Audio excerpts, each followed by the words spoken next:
Understanding your content funnel's L pages. A lot of people misunderstand the role of L pages. L pages, of course, stand for like pages. These are pages intended to push people to trust your brand enough to buy from you.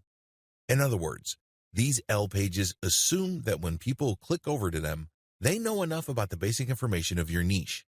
They're not trying to answer general questions. L pages don't share basic info.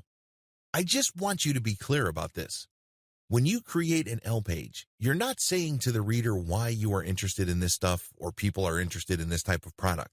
They don't want that. That's introductory stuff. For example, if somebody is looking to bake Napolitano-style pizza, they go first to a K page that tells them that Napoli-style pizza came from Naples in Italy. It was brought by Italian immigrants to the United States. It is a very tasty form of pizza. It's puffy, so on and so forth. When people go to an L page from that original K page, they don't want to be told the same info. They already know the background. Now they want specifics, like how not to burn their Napoli pizza too much. What kind of pieces are available to produce the very best Neapolitan-style pizza? You get the point. They're looking for deeper information, which would then eventually lead them to buying a product. They have deeper needs at this point. Don't waste their time by rehashing basics or intro. It just erodes your credibility and authority. When people land on an L page, you should safely assume that they already know about the categorical options available to them. L pages are all about distinction. L pages are all about pushing your prospect to one type of product category over another. In other words, since a reader ended up on your L page, they already think you are credible to a certain degree. Now, they're basically open or susceptible to you suggesting to them one particular broad category of solutions over another. In many cases, this involves disabusing them of earlier held beliefs regarding other options. L pages must interlink to produce this disabusing effect. Remember, the whole point of L pages is to create distinction in the mind of the prospective buyer. Prior to this point, they were at the K page level and they're basically saying, well, there are so many options out there and they're basically the same. The job of a well-written L page is to say, no, they're not. How do you make your case? You can say that there are different levels. There are different categories. There are different types. There are different brands. There are different products. You put it all together by creating L pages that compare these. So, with the different levels, you list them down. You say top level, bottom level, and then explain why. In terms of categories, you just pit category versus category. You would say this is one particular category of solution and this is another. These are weaknesses and strengths, pros and cons, you name it. When it comes to types, just put type versus type. Again, walk them through the advantages and disadvantages. The same goes with brand versus brand and product versus product. Get a clear idea on the different forms of L pages.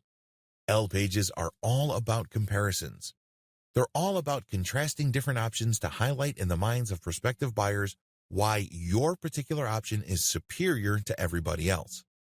The best way to do this is through some sort of comparison model. These take many different forms. These can be side-by-side product comparisons, categorical comparisons, categorical consumer guides regarding different broad types of products, brand-by-brand comparisons, and other types of comparisons that enable consumers to compare and contrast different options available to them. Set up your comparisons using a funnel. I can't advise you to just slap together some reviews and call it a day. People who land on those reviews wouldn't know what to do with them. You haven't set them up properly.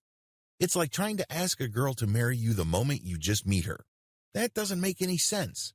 You have to set her up first, right? The same applies to L pages. You can't just go straight to a comparison. Remember, they're coming from K pages, which is basically establishing your credibility.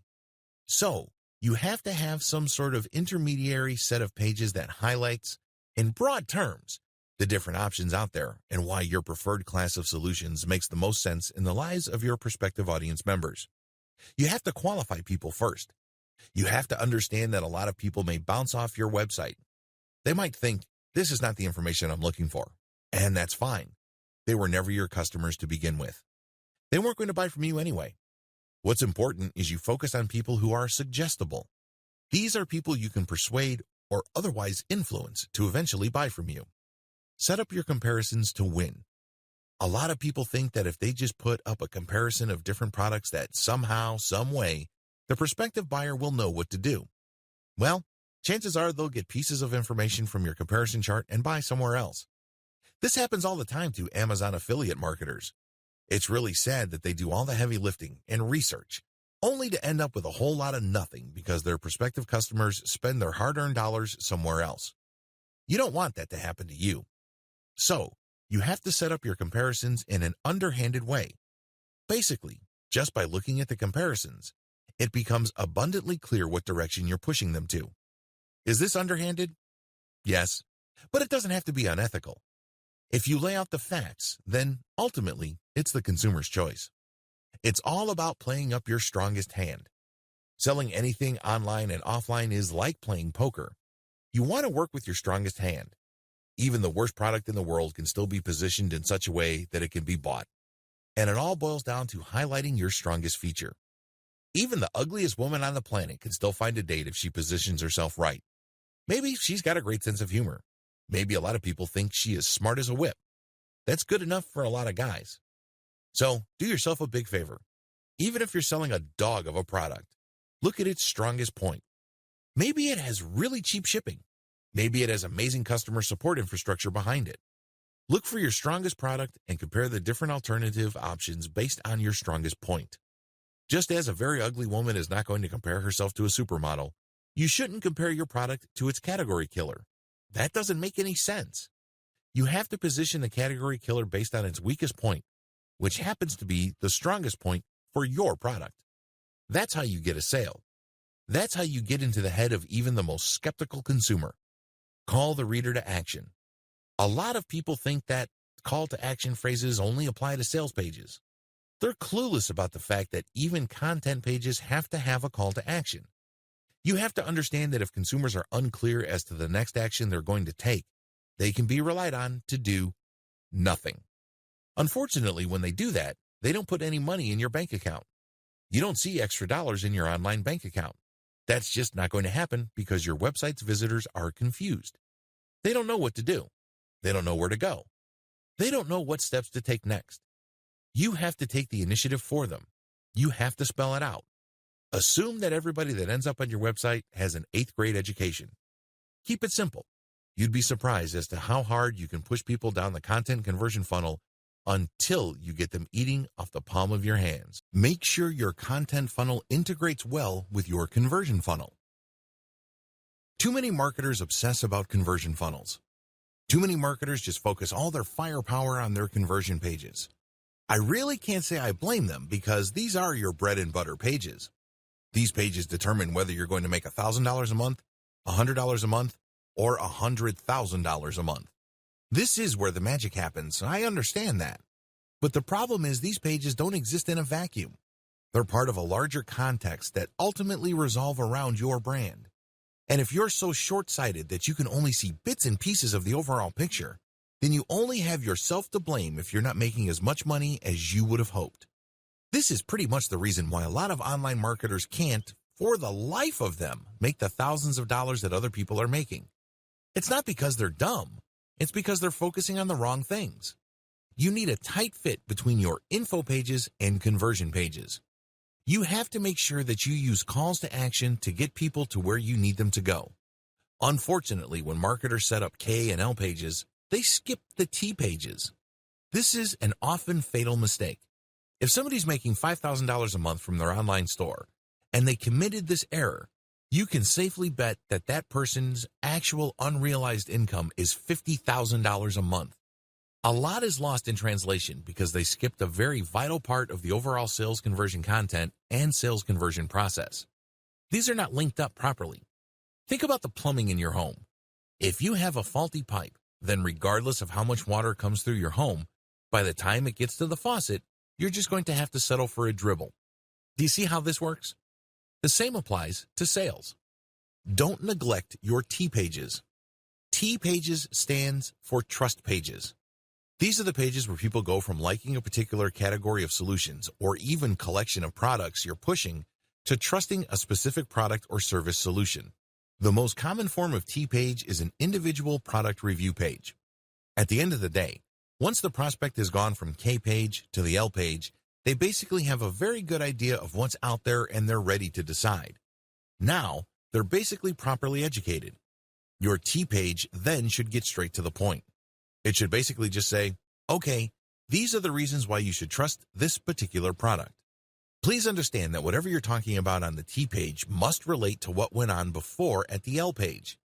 So if the L-page convinced the reader that the hallmarks of a superior product is 1, 2, 3, your T-page better mention 1, 2, 3. Besides individual product review pages, another common form of a T or trust page are the product description pages on e-commerce sites. This is when people go to an online catalog and they click on the product link and then they see the product described. That is a T-page. The anatomy of successful T-pages. Successful T-pages really are psychological in nature.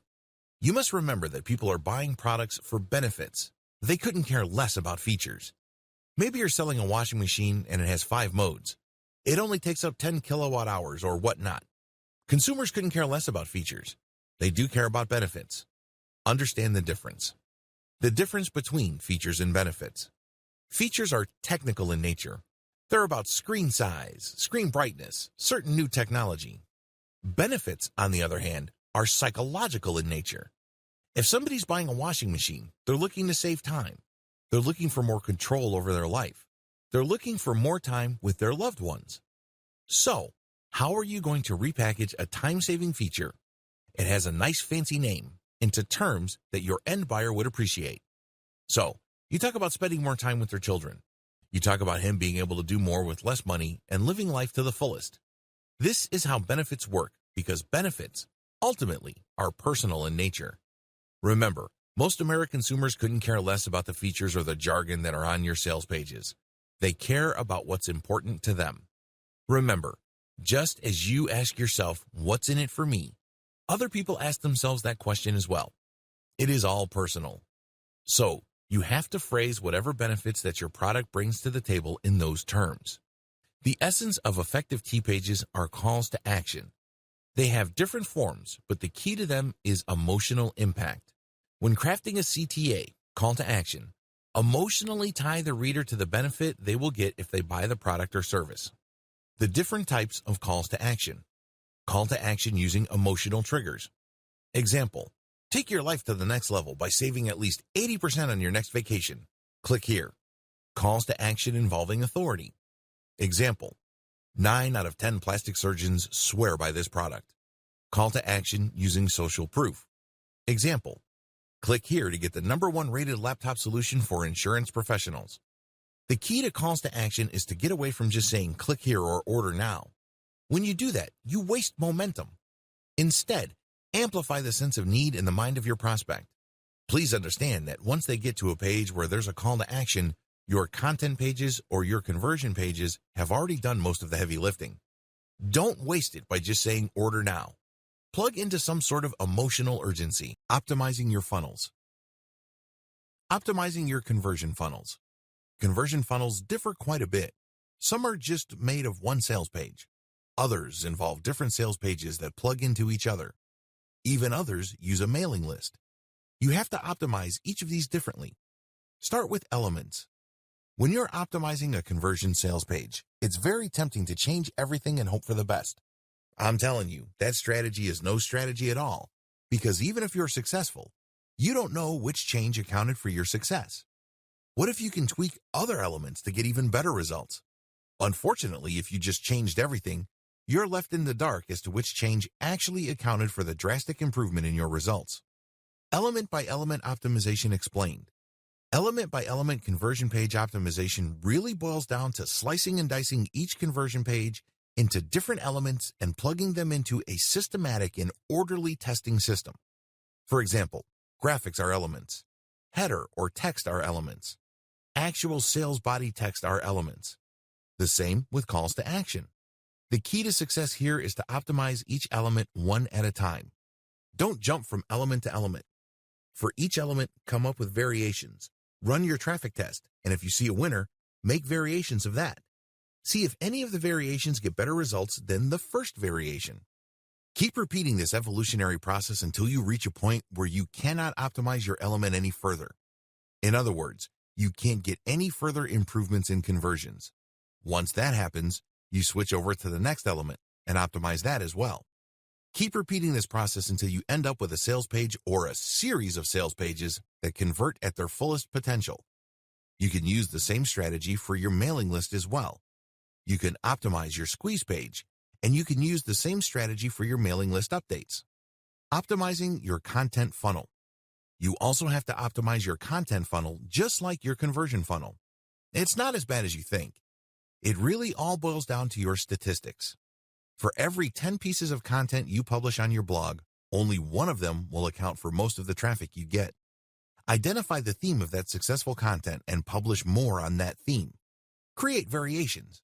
If you notice an upward trajectory of the traffic you're getting, this means you are on the right track. It means you're talking about the right topics. Keep exploring different subtopics so you can keep increasing the organic traffic your blog or website attracts from the rest of the internet. Optimize how your content funnel plugs into your conversion funnel. Look at the series of pages people go through as they navigate your website. Do you notice that a certain path is more popular than the rest?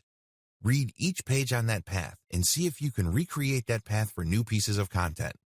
If you get to the point where you can repeat that same success, then make this the default path for all the content on your blog. This is not something that happens overnight. It requires a tremendous amount of traffic. It also requires quite a bit of patience. But the good news is, if you're able to do this, you can maximize dwell time and also boost overall conversions because you are plugging a larger chunk of your traffic to your conversion pages. This is crucial, especially if you're not paying for traffic on Facebook and Google.